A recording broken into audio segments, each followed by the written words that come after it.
शैलपुत्री मातेची पौराणिक कथा आणि पूजा विधी काय आहे ते आपण बघूया। माता शैलपुत्रीच्या जन्माची पौराणिक कथा। नवरात्रीचे 9 दिवस मातेच्या भक्ती आणि साधनेसाठी अत्यंत पवित्र मानले जातात। राजा हिमालयाची कन्या पार्वतीच्या स्वरूपातील शैलपुत्रीची नवरात्रीच्या पहिल्या दिवशी पूजा केली जाते। माता शैलपुत्रीबद्दल आज आपण अधिक माहिती जाणून घेऊया। अशी मान्यता आहे की हिमालय हा पर्वतांचा राजा आहे। तो खंबीर आहे, त्याला कोणीही हलवू शकत नाही। जेव्हा आपण भक्तीचा मार्ग निवडतो तेव्हा आपल्या मनात भगवंतावर अशीच अडळ श्रद्धा असली पाहिजे, तरच आपण आपले ध्येय गाठू शकतो। यामुळे नवरात्रीच्या पहिल्या दिवशी शैलपुत्रीची पूजा केली जाते। शैलपुत्री मातेला सती असेही म्हणतात। सती प्रजापती दक्ष यांची कन्या होय। वडिलांच्या विरोधात जाऊन सती मातेने भगवान शिवांशी विवाह केला होता। त्यानंतर काही वर्षांनी प्रजापती दक्षने मोठा यज्ञ करण्याचे ठरवले। यासाठी त्याने सर्व देवी देवतांना आमंत्रणे पाठवली, परंतु भगवान शिवाला नाही। देवी सतीला आमंत्रण येणार हे चांगलेच माहीत होते, पण तसे झाले नाही। ती त्या यज्ञाला जायला हताश होती, पण भगवान शंकरांनी नकार दिला। यज्ञाला जाण्याचे निमंत्रण मिळालेले नाही, त्यामुळे तेथे जाणे योग्य नसल्याचे त्यांनी सांगितले। सती राजी झाली नाही आणि यज्ञाला जाण्यासाठी पुन्हा आग्रह करत राहिली। शेवटी श्रीहट्टपूर्वक शिवांनी सतीला तिथे जाण्याची परवानगी दिली। सती जेव्हा तिचे वडील प्रजापती दक्ष यांच्या घरी पोहोचली तेव्हा तिने पाहिले की कोणीही तिच्याशी आदर आणि प्रेमाने बोलत नव्हते। त्यांच्या इतर बहिणींचे कौतुक सुरू होते, पण कोणीही सतीची चौकशी सुद्धा केली नाही।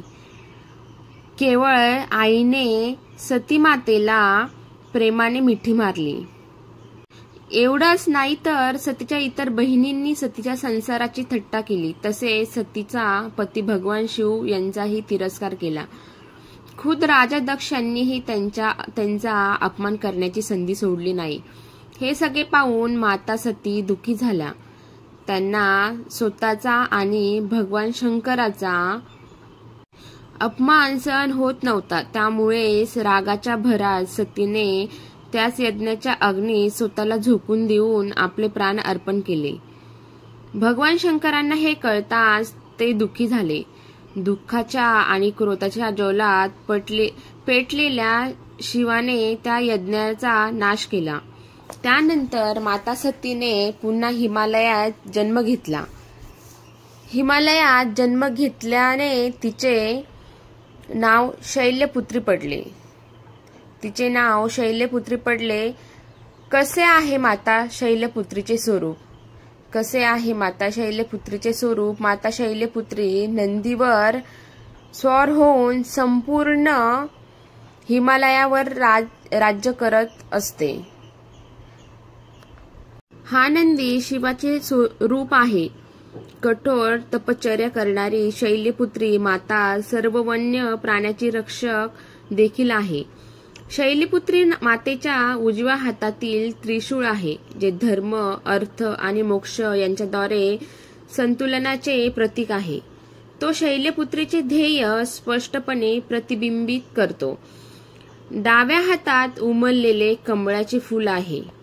माता शैलपुत्रीची पूजा कशी करावी? हिंदू पौराणिक कथांमध्ये कलश हे गणेशाचे रूप मानले जाते, त्यामुळे सर्वप्रथम घटस्थापना केली जाते। घटस्थापनेनंतर कलशाची प्रतिष्ठापना करून दुर्गा मातेला पूजेला येण्यासाठी आमंत्रित करा। या उपासनेमध्ये सर्व तीर्थक्षेत्र, नद्या, समुद्र, नवग्रह, दिक्पाल, दिशा, नगरदेवता, ग्रामदेवता यासह सर्व योगिनींना आमंत्रित करा। एका लाकडी पाटावर लाल कापड पसरा, त्यावर माता शैलपुत्रीची प्रतिमा मूर्ती स्थापित करा. त्यावर कुंकू लावून शम लिहा. त्यानंतर हातात लाल फूल घेऊन शैलपुत्री देवीचे ध्यान करा. मातेला कोणता नैवेद्य दाखवावा? नवरात्रीच्या पहिल्या दिवशी मातेला पहिले रूप असलेल्या माता शैलपुत्रीची पूजा केली जाते. या दिवशी उपवास केल्यानंतर मातेच्या चरणी गायीचे शुद्ध तूप अर्पण केल्याने आरोग्याचा आशीर्वाद मिळतो आणि उपवास करणारा व्यक्ती निरोगी राहतो. माता शैलपुत्रीचे मंदिर शैलपुत्री माता काशी नगरी वाराणसी येथे आहे. तिथे शैलपुत्रीचे एक अतिप्राचीन मंदिर आहे. त्याबद्दल असे मानले जाते की माता शैलपुत्रीचे दर्शन घेतल्याने भक्तांच्या मनोकामना पूर्ण होतात. नवरात्रीच्या पहिल्या दिवशी म्हणजेच घटस्थापनेच्या दिवशी जो भक्त मा शैलपुत्रीचे दर्शन घेतो त्यांचा विवाह जीवनातील सर्व संकटे दूर होतात असे मानले जाते. ही आहे शैलपुत्रीची जन्माची पौराणिक कथा. कथा आवडली असेल तर लाईक करा, शेअर करा आणि सबस्क्राईब करा. धन्यवाद.